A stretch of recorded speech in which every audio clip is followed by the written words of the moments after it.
no matter what. I'm feeling great.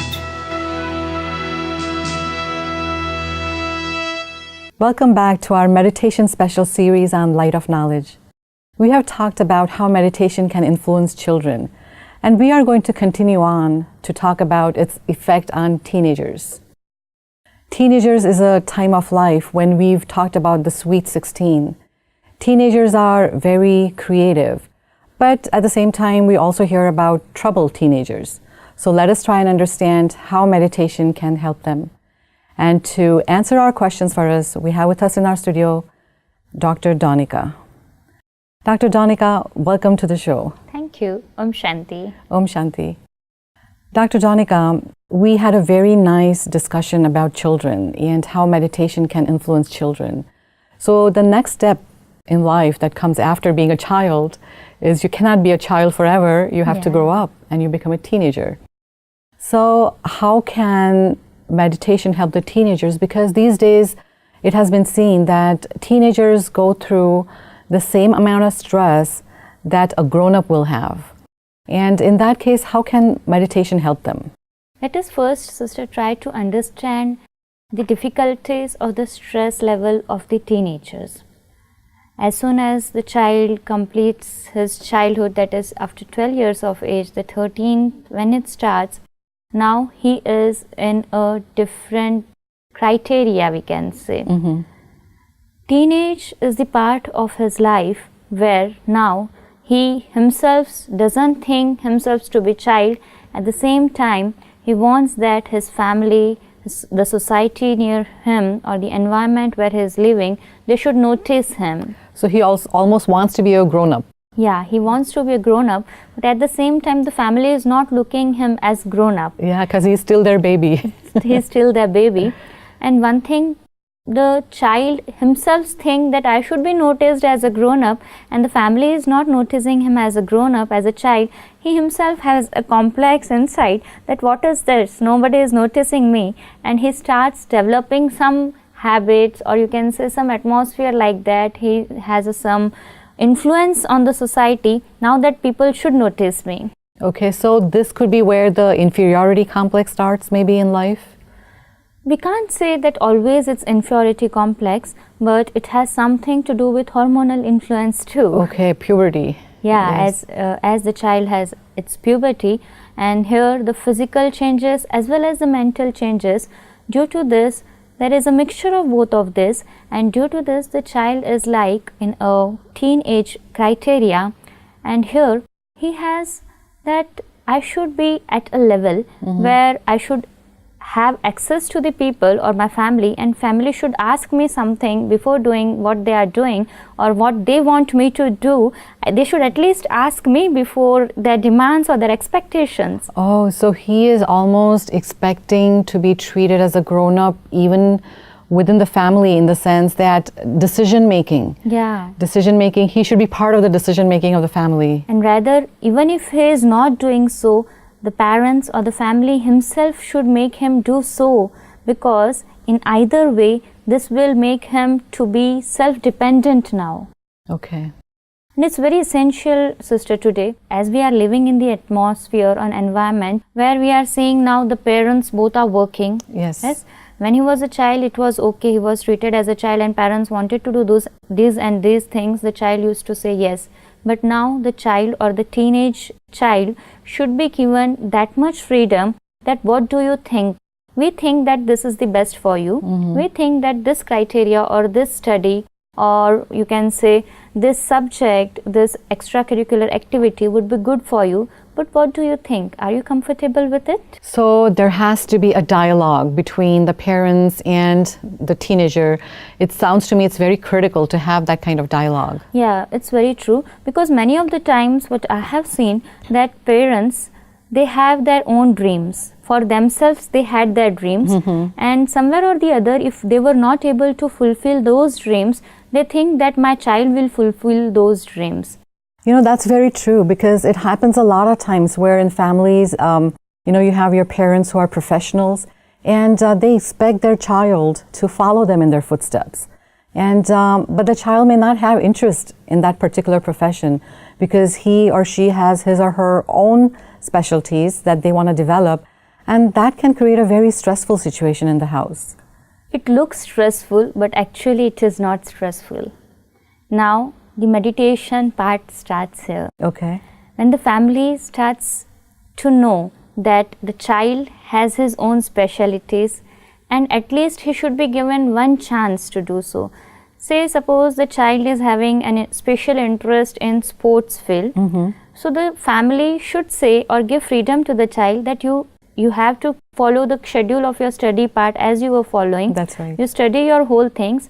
The extra time you can give to your sports, and this the child, when he starts that the parents are accepting him, child will himself think that my parents also want me to study at a good level. Okay, so I can hear you say something which I feel all of us should understand is acceptance. Yeah. It's a very key factor in relationships, whether it be it with your child or your spouse. Acceptance plays a very big role. It plays really a very big role on both the sides. For the child to accept the parents and the parents to accept the child. And this acceptance is on both the sides. We see what stress we were feeling was just we can say it was a false state. Okay. Actually, the situation is very calm when we go out of this outer layer of, you can say, expectation and go into the core of acceptance. Okay, so that's one thing for us to remember. Go out of expectation and go into acceptance. Yeah. That's very nice. If we can make this our mantra, again I keep coming back to mantras, if we can make this our mantra for our life, then I can already see how we can patch up with our relationships. No expectations, but acceptance. Acceptance. Okay. And this acceptance, when we say about teenage, and we say as a family life, there are siblings also within the family. So at the same time, the teenage child now, he has siblings, maybe younger brother, younger sister. He wants himself that his younger brother or sister should give him more importance, and even he sometimes feels that his elder brother or sister should also have a note that now I am a big one. Basically, he wants to be acknowledged. Yeah, get acknowledged. And this, in that sense, we say here the siblings too have importance. You say the teenage child as well as the person who is his sibling. Here, meditation, when we practice regularly, it creates a mutual understanding between the siblings too. So it almost looks like to me that this can solve a lot of the teenage problems. Of course, it's not all across the board. I mean, it's not that every single teenager may go through this crisis. But for those who have some kind of teenager problems, like, we call troubled teenagers, there is a lot of peer pressure. To just name a few, I don't want to go into a whole list of them, but peer pressure also plays a very important role. Your friends say, do this. I really don't want to do it, but just because they're asking me to do it, I go and do those things. But what I'm thinking now is if they have this solid background of meditation, then they will not only fall for peer pressure, but they will be able to influence their friends in a positive way. That's very true. I myself have seen that when we used to go at trips and or we had school trips and all, we used to see that the persons, or we can say the children of the peer pressure, under the peer pressure they get influenced. Say the negative habits are also caught up very, very easily. When they are told just try once, suppose any of the bad habits. That's how it starts, right? Yeah. Oh, just try this one time, no big deal. And it's a fashion, everybody is doing, you can do it. And here the child catches it. It's a fashion, and sometimes they are given even challenge. You don't have that much guts that you can try it. I've heard this where they dare you. They dare you to do a certain thing, and if you don't do it, then you're looked at as you have no guts. You're a wimp. And at that time, the part of the child, if he is on the weak mentality, he thinks, oh, this will show my weakness, then I have to start this. Then I have to show them that I can do this.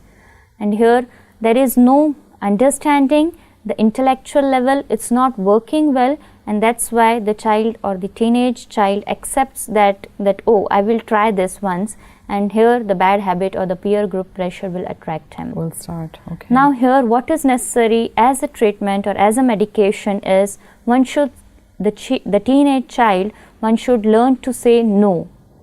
Okay, and that will come with the strength of meditation. Yeah, that of course will come with the strength of meditation.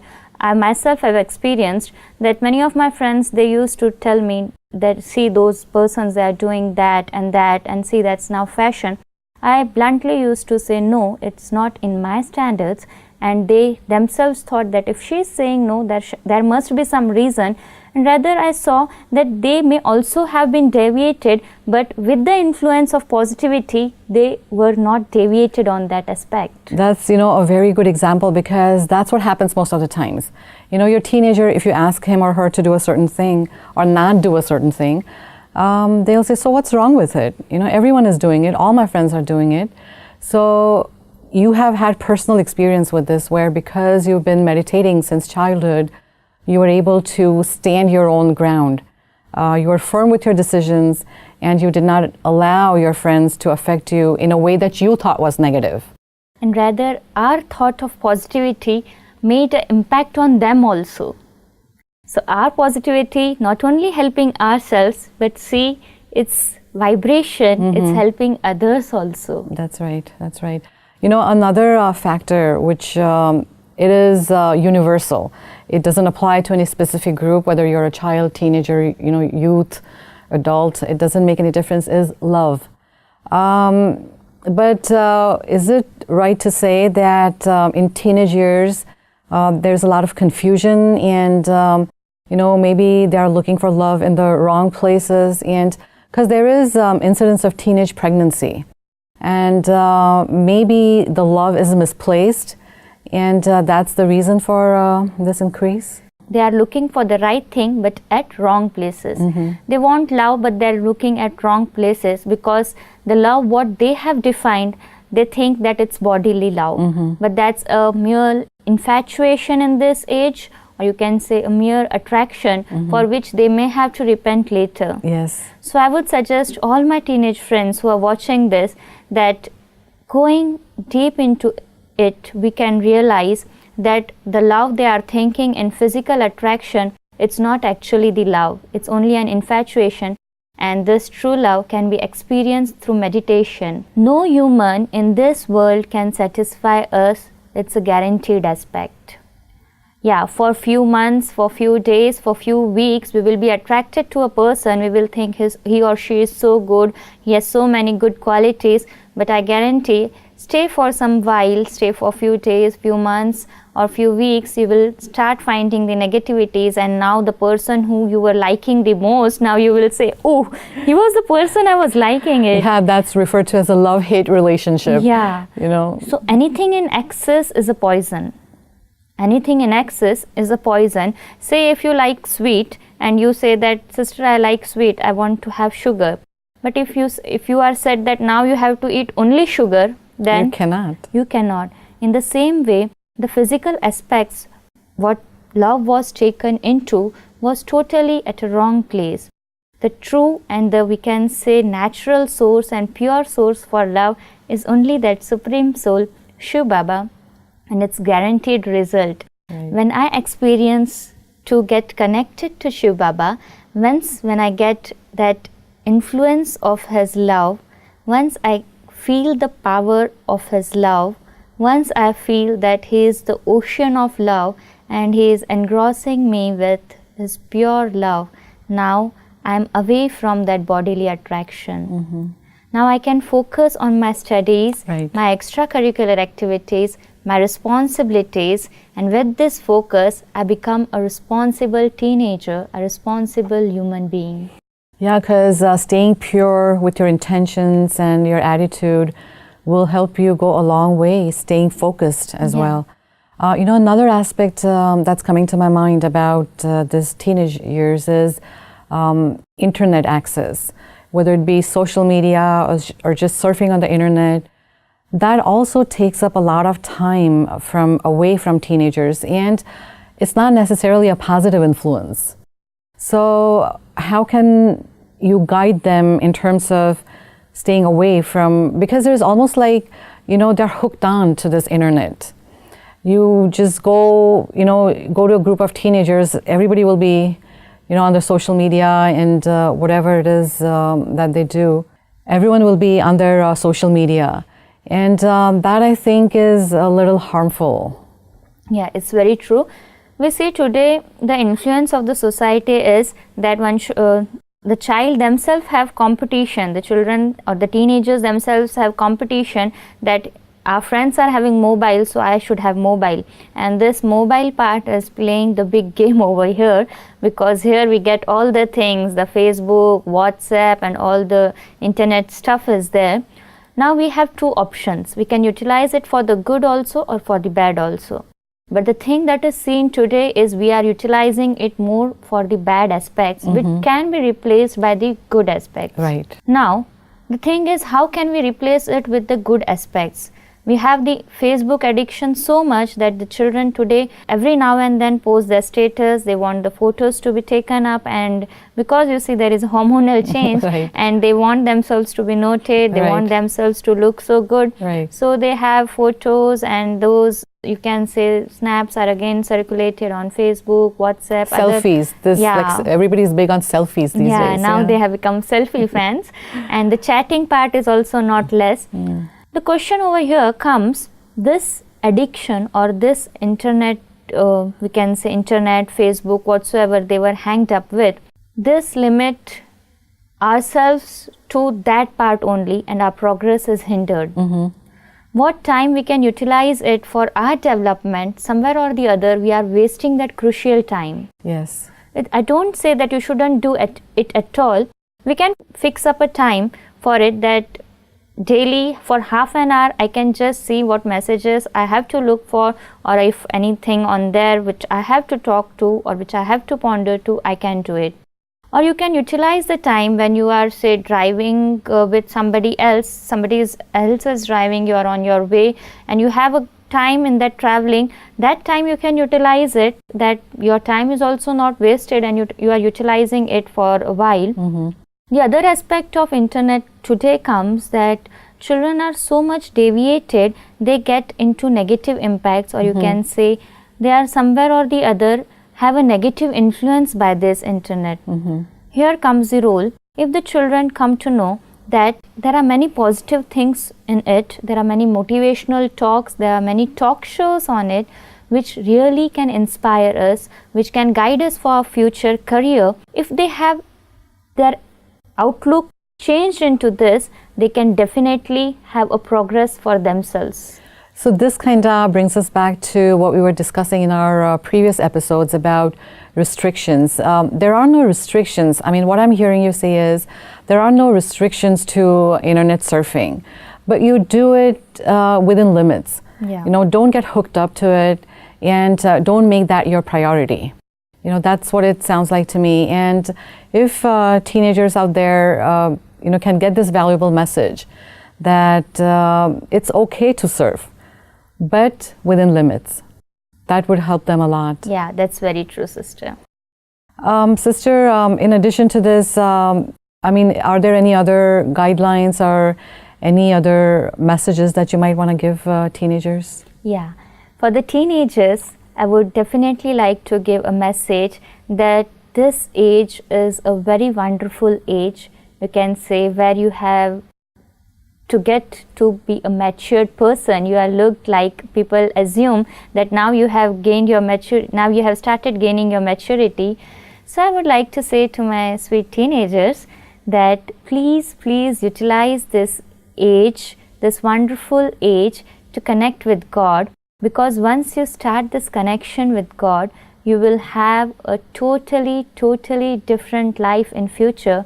Because here the role of meditation is that when you start doing meditation before your activities, as we have discussed in earlier sessions, the teenagers, what deviations in mind they have got, because at this age there are number of thoughts right? Right thoughts about the future, you know, what college I'm going to, Yeah. and what line of studies I'm going to take over. So all these thoughts are there, Yeah. and sometimes they are confused a lot that which line shall I take? My father is telling to do this, mother is telling this, my teacher is telling this, my friends are doing this. These all are so much, we can say, deviations that the child doesn't know what to do. But through meditation, the child can have inner introspection. He can find it himself that which path is good for him, and he can walk on that path very smoothly. very smoothly. Sister, that also brings me to another question. Many teenagers these days are growing up in broken families, and what I mean by that is single parent. Yeah. That also has a lot of effect on the teenager, and you know, the teenager may need counseling at this point. It's very good question, and I think it needs a lot of discussion. But talking it in very short, I can say yes, they need counseling, but here we can say they can be their own counselors too. Yeah. It seems a new concept, but really meditation is giving us that much energy, inner energy or internal power, that we can become our own counselor, we can become our own healer, because now we know that my father, my connector, or my, can say, direct contact is with that Supreme Soul, Shiv Baba. So whenever I feel loneliness, whenever I feel myself to be isolated, I just have to connect with him. How wonderful. That was a very wonderful session, sister. And I really appreciate all your input on this, and thank you for being with us. Thank you. Om Shanti. So friends, we have talked about children, and now we've discussed the problems and the solutions to teenagers. And hope you have liked this session. Hope you find this helpful, and hope you can put this into practice.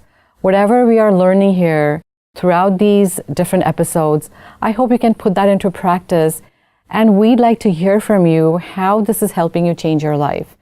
Be it for a week, be it for 10 days, you know, as long as you've been practicing it, we are hoping that you will already see some positive influence in your life.